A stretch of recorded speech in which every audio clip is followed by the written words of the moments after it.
कभी कभी जिंदगी की सबसे मीठी खुशबुएं रसोई से आती हैं और कभी कभी उन खुशबुओं में पूरी दुनिया की कहानियां छिपी होती हैं।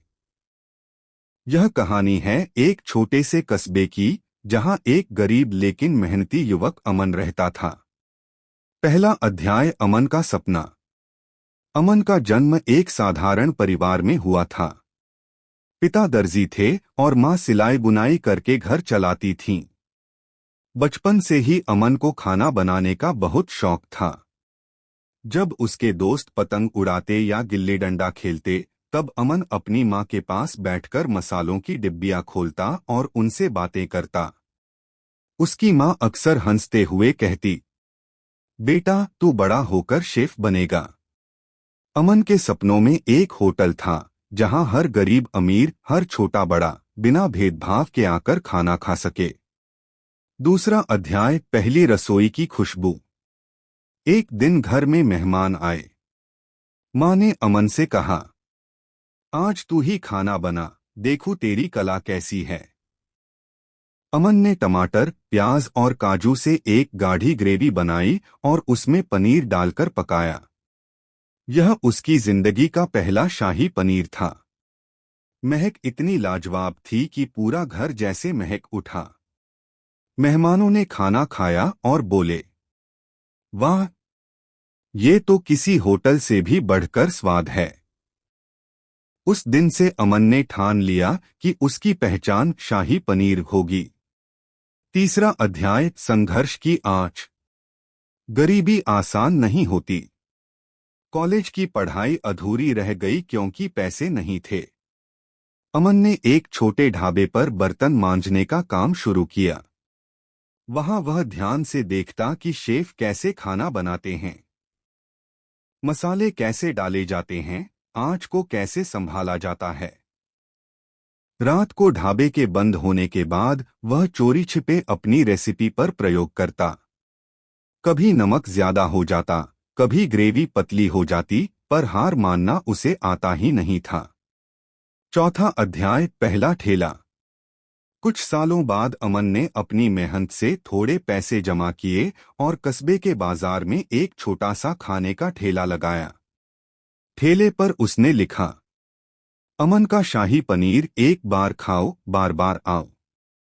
शुरुआत में लोग हिचकिचाते थे, लेकिन जिसने भी एक बार चखा वो उसका दीवाना हो गया। गली के बच्चे कहते, माँ, आज हमें अमन भैया का शाही पनीर ही चाहिए। पांचवा अध्याय, इज्जत और ईर्ष्या। जैसे जैसे अमन का ठेला मशहूर हुआ, बाजार के बाकी ढाबे और होटल वाले उससे जलने लगे। उन्होंने अफवाहें फैलाईं कि ये नकली मसाले डालता है, इसका खाना सेहत के लिए खराब है। लेकिन लोग अमन के स्वाद और उसके मुस्कुराते चेहरे पर भरोसा करते थे। धीरे धीरे उसका नाम कस्बे से बाहर तक फैल गया। छठा अध्याय, पहचान की जीत। एक दिन शहर के बड़े होटल के मालिक ने अमन को बुलाया। उसने कहा, तुम्हारा शाही पनीर इतना मशहूर है, क्या तुम मेरे होटल में हेड शेफ बनोगे? अमन ने मुस्कुराकर कहा, मैं आपके होटल में जरूर काम करूंगा, पर एक शर्त है, गरीब लोगों के लिए हर हफ्ते एक दिन खाना मुफ्त मिलेगा। होटल मालिक को उसकी शर्त माननी पड़ी। सातवां अध्याय, शाही पनीर की महफिल। होटल में अमन का पहला दिन ऐतिहासिक था। उसने बादाम, काजू, मलाई, इलायची और खास मसालों से शाही पनीर बनाया। खुशबू पूरे होटल में फैल गई। ग्राहक बोले, ये सिर्फ खाना नहीं, ये तो कला है। आठवां अध्याय, देश से विदेश तक। अमन का शाही पनीर अब देश विदेश में मशहूर हो गया। टीवी चैनल पर उसका इंटरव्यू आया। लोग उसे शाही पनीर वाला शेफ कहकर बुलाने लगे। लेकिन अमन कभी नहीं भूला कि उसने शुरुआत एक ठेले से की थी। वक्त अमन अब कस्बे का हीरो बन चुका था। उसका नाम बड़े बड़े होटलों तक पहुंच चुका था। लेकिन वह हमेशा कहता, मेरी असली पहचान ठेले पर बनी थी, होटल की रसोई ने बस उसे बड़ा किया। उसकी यह विनम्रता लोगों के दिल को छू जाती। दूसरा अध्याय, ईर्ष्या का साया। सफलता के साथ दुश्मन भी बढ़ते हैं। एक बड़े होटल के शेफ राघव को अमन से जलन होने लगी। राघव ने सोचा, अगर अमन ऐसे ही मशहूर होता गया तो मेरा नाम कोई याद नहीं रखेगा। उसने गुपचुप साजिश रचनी शुरू कर दी। तीसरा अध्याय, जहर का कटोरा। एक दिन होटल में एक खास पार्टी थी। वहां बड़े बड़े नेता और उद्योगपति आए हुए थे। राघव ने अमन की डिश में छुपकर हानिकारक चीज मिलाने की कोशिश की, लेकिन अमन की आदत थी कि वह हर डिश को खुद चखकर परोसता। जैसे ही उसने पहला निवाला लिया, उसे अजीब सा स्वाद आया। वह तुरंत समझ गया कि कोई गड़बड़ है। उसने पूरी थाली बदल दी और सबको बचा लिया।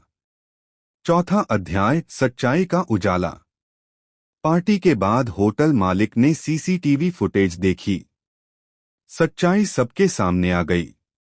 राघव पकड़ा गया और हमेशा के लिए होटल से निकाल दिया गया। लोगों ने अमन की ईमानदारी और सतर्कता की बहुत तारीफ की। पांचवा अध्याय, मोहब्बत का स्वाद। इन्हीं दिनों होटल में एक लड़की आई जिसका नाम था आशा। वह सामाजिक संस्था चलाती थी और गरीब बच्चों के लिए काम करती थी। आशा ने जब अमन का शाही पनीर खाया तो बोली, ये खाने में सिर्फ स्वाद नहीं है, इसमें प्यार भी है। धीरे धीरे अमन और आशा की दोस्ती गहरी हो गई।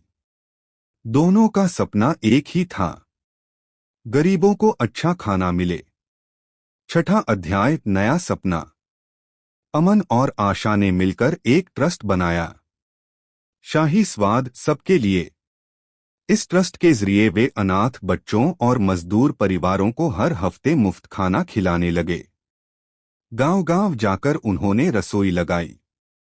लोग कहते, आज हमें सिर्फ खाना नहीं, इज्जत भी मिली है।